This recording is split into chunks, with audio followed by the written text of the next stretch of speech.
ಅವರದೇ ಆದಂಥ ಬೇಡಿಕೆಯನ್ನು ಈಡೇರಿಸಬೇಕಂತ ಒತ್ತಾಯ ಮಾಡಿ ಸತ್ಯಾಗ್ರಹವನ್ನು ಮಾಡ್ತಾ ಇದ್ದಾರೋ, ಇದುವರೆಗೂ ಯಾರೋ ಬಂದು ಅವರ ಸಮಸ್ಯೆಗಳನ್ನ ಕೇಳಿ ಅದಕ್ಕೆ ಪರಿಹಾರ ಹುಡುಕುವಂಥ ಸರ್ಕಾರ ಮಾಡದೇನೆ ಕುಂಭಕರ್ಣ ನಿದ್ರೆಯಲ್ಲಿರೋದನ್ನು ಖಂಡಿಸ್ತೇನೆ.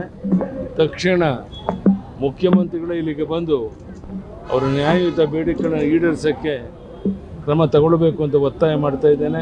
ಧನ್ಯವಾದಗಳು. 4-5 ದಿನದಿಂದ ಪ್ರತಿಭಟನೆ ಮಾಡ್ತಾ ಇದ್ದಾರೆ ಸರ್, ಯಾಕೆ ಸರ್ ಸರ್ಕಾರ ಸ್ಪಂದಿಸ್ತಿಲ್ಲ ಅಂತ? ಅಲ್ಲ, ಹೇಳಿದ್ನಲ್ಲ, ಕುಂಭಕರ್ಣ ನಿದ್ರೆಯಲ್ಲಿದ್ದಾರೆ. ಅವ್ರಿಗೆ ಜನರ ಸಮಸ್ಯೆಗೂ ಅವ್ರಿಗೇನು ಸಂಬಂಧ ಇಲ್ಲ.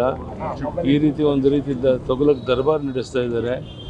ಇದು ಖಂಡಿತ ಅವ್ರಿಗೆ ಶೋಭೆ ತರುವಂಥದ್ದೆಲ್ಲ. ಒಂದು ಜವಾಬ್ದಾರಿ ಸರ್ಕಾರ ತಕ್ಷಣ ಬಂದು ಅವ್ರ ನ್ಯಾಯಯುತ ಬೇಡಿಕೆಗಳನ್ನು ಕೇಳಿ ಚರ್ಚೆ ಮಾಡಿ ಬಗೆಹರಿಸೋ ಪ್ರಯತ್ನ ಮಾಡಬೇಕಾಯಿತು. ಅದು ಮಾಡಿಲ್ಲ. ಅದನ್ನು ಖಂಡಿಸಿ ನಾನು ಇವತ್ತು ತಾಯಿ ಚಾಮುಂಡೇಶ್ವರಿ ದರ್ಶನಕ್ಕೆ ಬಂದಾಗ ನಾನು ಸಂಸದೆಲ್ಲ ರಾಘವೇಂದ್ರ ಅವರು, ನಾವು ಉಳಿದೆಲ್ಲ ಮುಖಂಡರುಗಳು ಬಂದಿದ್ದೇವೆ.